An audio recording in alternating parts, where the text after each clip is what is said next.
Hi friends, welcome back to Gruhini TV. Friends, ಬಿಗಿನರ್ಸ್ಗೋಸ್ಕರ ಈಸಿಯಾಗಿ ಕುಚ್ಚು ಹಾಕೋದನ್ನ ಹಿಂದಿನ ವಿಡಿಯೋದಲ್ಲೂ ತಿಳಿಸ್ಕೊಟ್ಟಿದ್ದೆ. ಅದೇ ಥರ ಇನ್ನೊಂದು ಡಿಸೈನ ನಾನು ಇವತ್ತು ನಿಮ್ಗೆ ತಿಳಿಸ್ಕೊಡ್ತೀನಿ. ಅದಕ್ಕೂ ಮುಂಚೆ ನೀವು ನಮ್ಮ ಚಾನಲ್ನ ಸಬ್ಸ್ಕ್ರೈಬ್ ಆಗಿಲ್ಲ ಅಂದರೆ ಸಬ್ಸ್ಕ್ರೈಬ್ ಬಟನ್ನ ಕ್ಲಿಕ್ ಮಾಡಿ, ಹಾಗೆ ಪಕ್ಕದಲ್ಲಿ ಕಾಣುವ ಬೆಲ್ ಐಕನ್ನ ಆಲ್ ಆಪ್ಷನ್ ಸೆಲೆಕ್ಟ್ ಮಾಡಿ. ನಾನು ಹಾಕೋ ಎಲ್ಲ ವಿಡಿಯೋಗಳ ನೋಟಿಫಿಕೇಷನ್ ಫಸ್ಟ್ ನಿಮ್ಗೆ ಬರುತ್ತೆ. ಬಿಗ್ ಸೈಡ್ ಬೀಡ್ಸ್ ತೊಗೊಂಡಿದ್ದೀನಿ, ಜೊತೆಗೆ ಈ ಥರ ಲೀವ್ಸ್ ಬೀಡ್ಸ್ಗಳನ್ನೂ ತೊಗೊಂಡಿದ್ದೀನಿ. 6 ಎಳೆ ದಾರನ ಸುತ್ತಿ ನಾನು ಇಟ್ಕೊಂಡಿದ್ದೀನಿ ಒಂದು ಕಡೆ ರೆಡಿ ಮಾಡಿ. ಮತ್ತು ಅದೇ ಥರ 10 ನಂಬರ್ ನೀಡಲ್ನ ಯೂಸ್ ಮಾಡ್ತಾಯಿದ್ದೀನಿ. ಫ್ರೆಂಡ್ಸ್, ನೀವು ಕ್ರೋಶಾ ಕುಚ್ಚನ್ನ ಡೈರೆಕ್ಟಾಗಿ ಸ್ಯಾರಿಗೆ ಹಾಕೋದಾದರೆ ಪಲ್ಲು ಭಾಗ ಸೀದಾ ಬರೋ ಥರ ಇಟ್ಕೊಳ್ಳಿ. ಅಂದರೆ ನಮ್ಮ ಕೈ ಸೈಡು ಸೀದಾ ಸೈಡ್ ಬರೋ ಥರ ಇಟ್ಕೊಂಡು ಶುರು ಮಾಡಬೇಕು. ನಾನು ಥ್ರೆಡ್ನ ನೀಡಲ್ ಒಳಗಡೆಯಿಂದ ತೊಗೊಂಡು, ಅಂದರೆ ಕ್ರೋಶಾ ನೀಡಲಿಂದ ಮೇಲ್ಭಾಗಕ್ಕೆ ತೊಗೊಂಡು ಒಂದು ಲಾಕ್ ಮಾಡ್ಕೋತೀನಿ. ನಂತರ ಅದ್ರ ಪಕ್ಕದಲ್ಲೇ ಒಂದು ಸಿಂಗಲ್ ಕ್ರೋಶಾ ಹಾಕೋತೀನಿ. ಈಗ ಹಾಕಬೇಕಾದ್ರೆ ನೀವು ಯಾವುದೇ ಕಾರಣಕ್ಕೂ ಥ್ರೆಡನ್ನು ಟೈಟ್ ಮಾಡ್ಕೊಳಕ್ಕೆ ಹೋಗಬೇಡಿ, ಯಾಕಂದರೆ ತುಂಬ ಬಿಗಿ ಆದರೆ ಅಷ್ಟು ನೀಟ್ ಫಿನಿಶಿಂಗ್ ಬರೋದಿಲ್ಲ. ನಂತರ ನಾನು ದೊಡ್ಡ ಬೀಡ್ಸ್ ಇಟ್ಟಿದ್ನಲ್ಲ, ಅದನ್ನು ರೌಂಡ್ ಬೀಡ್ಸ್ ತೊಗೊಂಡಿದ್ದೀನಿ. ನಿಮ್ಗೆ ಯಾವ ಬೀಡ್ಸ್ ಬೇಕೋ ಅದನ್ನ ತೊಗೊಳ್ಳಿ. ಅದಕ್ಕೆ ನಾನು ಫಸ್ಟ್ ಒಂದು ಚೈನ್ ಹಾಕೋತೀನಿ. ಅದಕ್ಕೆ ನಂತರ ನೋಡಿ, ಅದು ಬೀಡ್ಸ್ ಎಲ್ಲಿ ಬರುತ್ತೆ ಅಲ್ಲಿಗೆ ಲಾಕ್ ಮಾಡ್ಕೋತೀನಿ.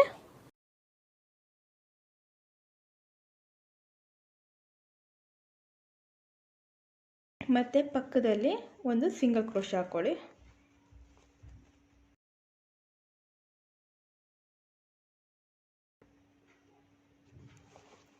ನೋಡಿ, ಮತ್ತು ಬೀಡ್ಸ್ ಹಾಕೊಂಡಾಮೇಲೆ ಅದು ಎಲ್ಲಿಗೆ ಬರುತ್ತೆ ಅಲ್ಲಿಗೆ ನೋಡಿಕೊಂಡು ಲಾಕ್ ಮಾಡ್ಕೊಳ್ಳಿ.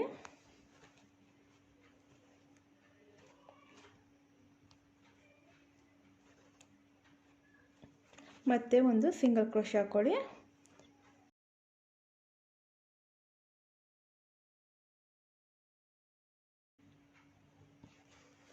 ಇದೇ ರೀತಿ ನೀವು ಪಲ್ಲು ಹಾಕ್ತಿರಲ್ಲ ಅಷ್ಟು ಪೂರ್ತಿಯಾಗಿ ಹಾಕೋಬೇಕು. ಇದೇ ಥರ ಅಂದರೆ ಒಂದು ಲಾಕು, ಒಂದು ಸಿಂಗಲ್ ಕ್ರೋಶಾ, ಒಂದು ಬೀಡ್ಸು, ಮತ್ತೆ ಅದನ್ನ ಲಾಕ್ ಮಾಡಿ ಒಂದು ಸಿಂಗಲ್ ಕ್ರೋಶಾ ಹಾಕ್ಕೊಳ್ಳಿ, ಮತ್ತು ಬೀಡ್ಸ್ ಹಾಕ್ಕೊಳ್ಳಿ. ಇದೇ ಥರ ನೀವು ಪೂರ್ತಿಯಾಗಿ ಪಲ್ಲು ಪೂರ್ತಿ ಹಾಕೋಬರ್ಬೇಕು.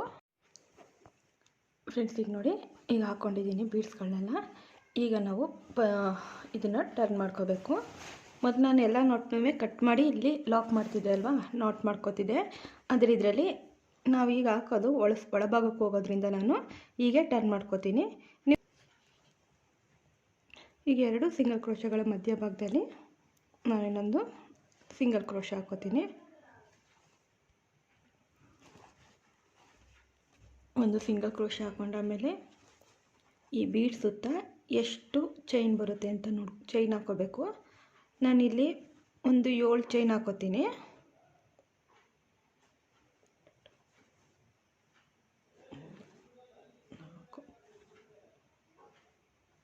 5, 6, 7 ನೀವು ಸುತ್ತ ಎಷ್ಟು ಬರುತ್ತೆ ಅಂತ ನೋಡಿಕೊಂಡು ಹಾಕ್ಕೊಳ್ಳಿ. ಬೀಡ್ಸ್ ಸೈಜ್ ಮೇಲೆ ನಿಮಗೆ ಡಿಪೆಂಡ್ ಆಗುತ್ತೆ ಚೈನ್ ಹಾಕೋದು. 7 ಚೈನ್ ಹಾಕ್ಕೊಂಡಾಮೇಲೆ ಇಲ್ಲಿ ಇಲ್ಲಿ ಒಂದು ಚೈನ್ ಇದೆ ಅಲ್ವಾ, ಆ ಚೈನ್ ಒಳಗಡೆಯಿಂದ ಮತ್ತೆ ಒಂದು ಸಿಂಗಲ್ ಕ್ರೋಶಾ ಹಾಕ್ಕೊಳ್ಳಿ.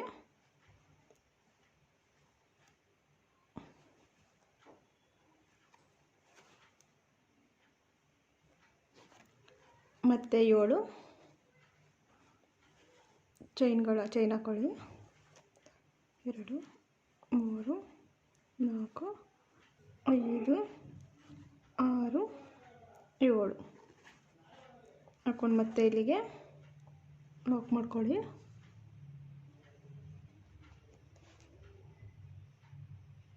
ಇದೇ ರೀತಿ ನಾವು ಪೂರ್ತಿಯಾಗಿ ಹಾಕ್ಕೋಬೇಕು. ಇದೇ ರೀತಿ ಒಂದು ಲೈನ್ ಪೂರ್ತಿಯಾಗಿ ಹಾಕ್ಕೋಬೇಕು. ಈಗ ನಾವು ಪೂರ್ತಿಯಾಗಿ ಹಾಕ್ಕೊಂಡಿದ್ದೀನಿ. ಈಗ ಮತ್ತೆ ಟರ್ನ್ ಮಾಡಿಕೊಂಡು 3ನೇ ಸ್ಟೆಪ್ಗೆ ಬೇಕಾದ್ರೆ ನೀವು ಇನ್ನೊಂದು ಕಲರ್ ಹಾಕ್ಕೋಬೋದು. ನಾನು ಇದೇ ಕಲರ್ ಹಾಕ್ತಾಯಿದ್ದೀನಿ. ಈ ಕ್ಯಾಪ್ ಇದೆಯಲ್ಲ, ಲೂಪ್ ಇದೆಯಲ್ಲ, ಈ ಲೂಪ್ ಒಳಗೆ ಸಿಂಗಲ್ ಕ್ರೋಶಾ ಹಾಕ್ಕೊಂಡು ಹೋಗಬೇಕು.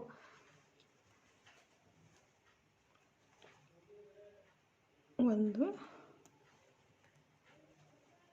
3,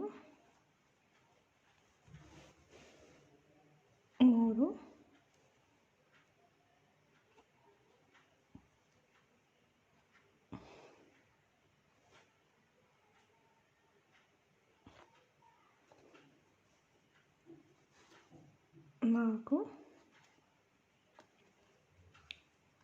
5. ಈ 5 ಆಮೇಲೆ ಒಂದು ಎಲೆ ಇದೆಲ್ಲ ಲೀವ್ಸ್ ತೊಗೊಂಡಿದ್ವಲ್ಲ, ಲೀವ್ಸ್ ಬಿಡ್ಸ್ನ ಹಾಕೋಬೇಕು. ಹಾಕ್ಕೊಂಡು ಮುಕ್ಕೊಳ್ಳಿ. ಮತ್ತು ಇನ್ನು 5 ಸಿಂಗಲ್ ಕ್ರೋಶೆ ಮುಂದಕ್ಕೆ ಹಾಕ್ಕೊಂಡು ಹೋಗ್ಬೇಕು. 1 2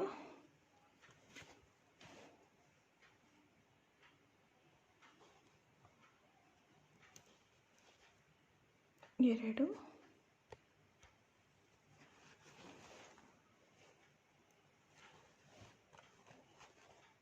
4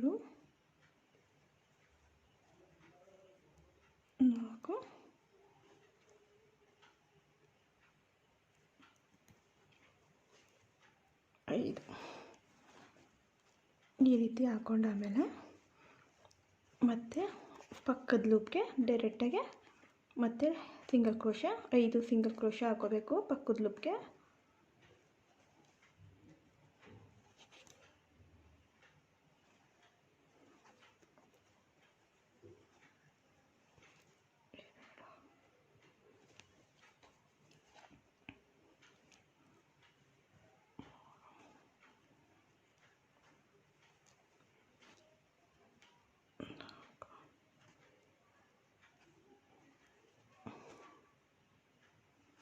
ಐದು ಆಯ್ತಲ್ವ. ಈಗ ಮತ್ತೆ ಒಂದು ಲೀವ್ಸ್ನ ಇದಕ್ಕೆ ಹಾಕೋಬೇಕು.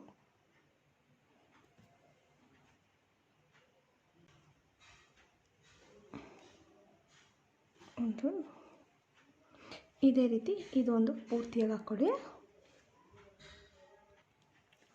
ಫ್ರೆಂಡ್ಸ್. ನೋಡಿ 2 ಲೀಫ್ ಹಾಕಿದ್ದೀನಿ, ಒಂದು ಪ್ಲೈನಾಗಿ ಹಾಕಿದ್ದೀನಿ, ಯಾಕಂದರೆ ಈ ಜಾಗದಲ್ಲಿ ಕುಚ್ಚು ಬರುತ್ತೆ. ಇಲ್ಲಾಂದರೆ ನಿಮಗೆ ಕುಚ್ಚು ಬೇಡ ಅಂದರೆ ಲೀಫ್ ಹಾಕ್ಕೊಂಡು ಮತ್ತೆ ಕಂಟಿನ್ಯೂ ಮಾಡ್ಕೊಂಡು ಹೋಗಿ. ಕುಚ್ಚು ಹಾಕಬೇಕು ಅಂದರೆ 2 ಆಮೇಲೆ 1 ಕುಚ್ಚು ಮತ್ತು 2 ಬೀಡ್ಸ್ ಹಾಕಿ, 2 ಬೀಡ್ಸಿಗೆ 2 ಲೀಫ್ ಬೀಡ್ಸ್ ಹಾಕಿ ಮತ್ತು ಈ ಕುಚ್ಚು ಈ ಥರ ಪೂರ್ತಿಯಾಗಿ ಹಾಕ್ಕೊಳ್ಳಿ. ನಾನು ಹಾಕ್ಕೊಂಡಿದ್ದೀನಿ. 1-2 ಕ್ರೋಶೆ ಹಾಕಿ ನೆಕ್ಸ್ಟು ಇದನ್ನು ಕಟ್ ಮಾಡ್ಕೊಳ್ಳಿ. ಕಟ್ ಮಾಡಿ ರನ್ನಿಂಗ್ ವೈರ್ನ ತೆಗೀರಿ.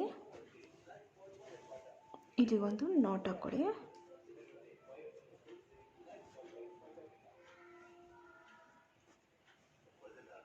ಸಿಂಪಲ್ ಆಗಿದೆ, ಈಸಿ ಡಿಸೈನು. ಸ್ವಲ್ಪ ನಿಮ್ಗೆ ಹ್ಯಾಂಗಿಂಗು ಇದು ಬೇಡ ಅಂದರೆ ಬೀಡ್ಸ್ ಸಹ ಹಾಕ್ಕೋಬೋದು, ಇಲ್ಲ ನಿಮಗೆ ಯಾವುದು ನಿಮ್ಮ ಹತ್ರ ಇದೆಯೋ ಅದನ್ನು ಹಾಕ್ಕೋಬೋದು.